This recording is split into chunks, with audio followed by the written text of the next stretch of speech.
Hi. My daughter's asleep, and there's not much room in our house, and there's someone jackhammering outside right now. When we're in the woods, I don't know what he's jackhammering. But I really felt in alignment and called to get a video out.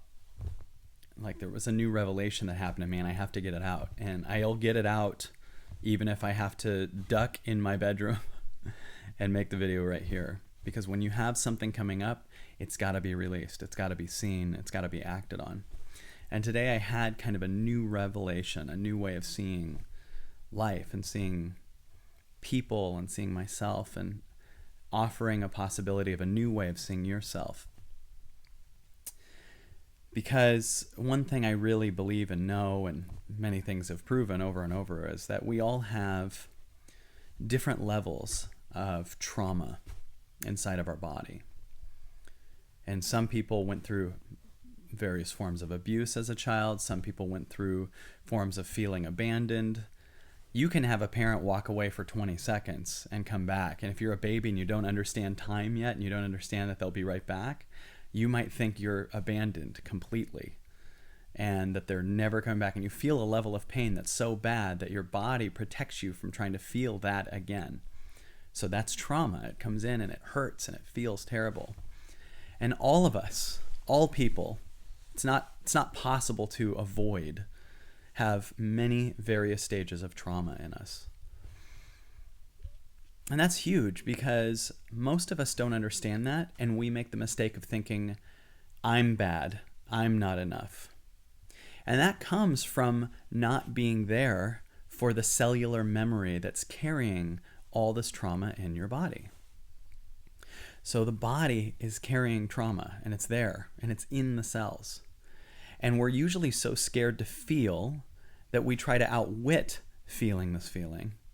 And we outwit just being with it and being compassionate for this body that hasn't felt love. It hasn't felt completely seen. It hasn't felt this thing. So the trauma keeps coming up and we're scared to feel it. So we go into our head and we justify things. We justify why, we don't need to feel, or we justify why someone else did something to us, or we justify whatever.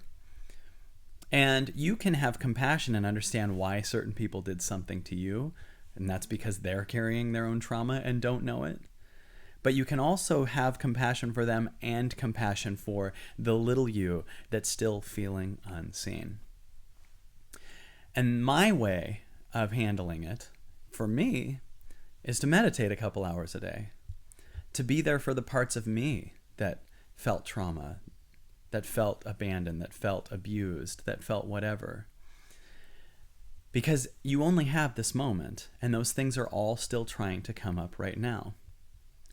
And usually what we do when we feel that is we either numb it, we go to an addiction, or we try to fix it with our mind. And the mind that's trying to fix it is the trauma trying to get rid of itself, right? The trauma's coming up, you think it's you. Why do I always do this? I'm guilty, I'm a piece of shit, I'm the one doing this. And the real thing that we can do is we can't fix the trauma that's inside of ourselves, but we can be a space of love, compassion, and patience for it. And in doing that, we give it room to slowly, for a long time, be seen. And the more it feels seen, and the longer that it feels seen, which you only have this moment, so you can only see it right now or not. It's not, you don't think of it as a long-term goal, although it is something that takes a while, but it takes more and more moments of just being with it right now. And right now you're with it. And right now you're with it. And when it's finally seen and it's not pushed down and you're trying to fix everything to get everyone else to like you, who are also all full of trauma themselves, and you finally see yours, as time goes on, when it feels right and it decides, that trauma can lessen, and you can also understand why other people do other things. And you can be either a space of compassion for them, or you can understand why they do what they do and still get away from them because they might not be safe. But if you don't see the trauma that's inside you, you will need to feel okay about who you are and need other people to feel trauma so that you can see, well, maybe I'm not that bad because they're bad. And this is why we talk shit about people, why we try to put other people down. We try to bring the world down to where we are because we don't understand that we are an infinite space of love that can be here for that trauma only through the moment, only through being with it, only through compassion, only through patience. This is one of many, many reasons why I meditate a couple hours a day. Because when I sit, I feel what's coming up and I let it be there.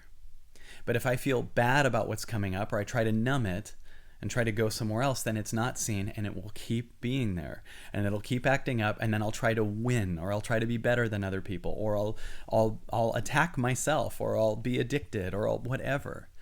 But we're all various stages, and you have this potential right now and this possibility of just opening your heart up and being there for you. Being a space of love for you.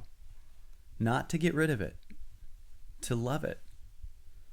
And be okay with that there is some cellular memory that has pain in it. That's okay. You can't help that that's there. So you might as well not try to overfix it. You might as well befriend it. It's okay.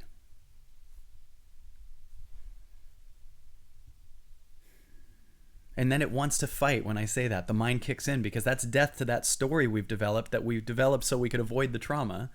It's like, no, it's not okay. And that's okay that it feels that too. That's not okay. It's okay. This is death to this story, but it's life for all that you are. This is why it's so important to sit in nature, why it's so important to meditate, why it's so important to be compassionate and rest in yourself. You're amazing. No matter what you're telling yourself.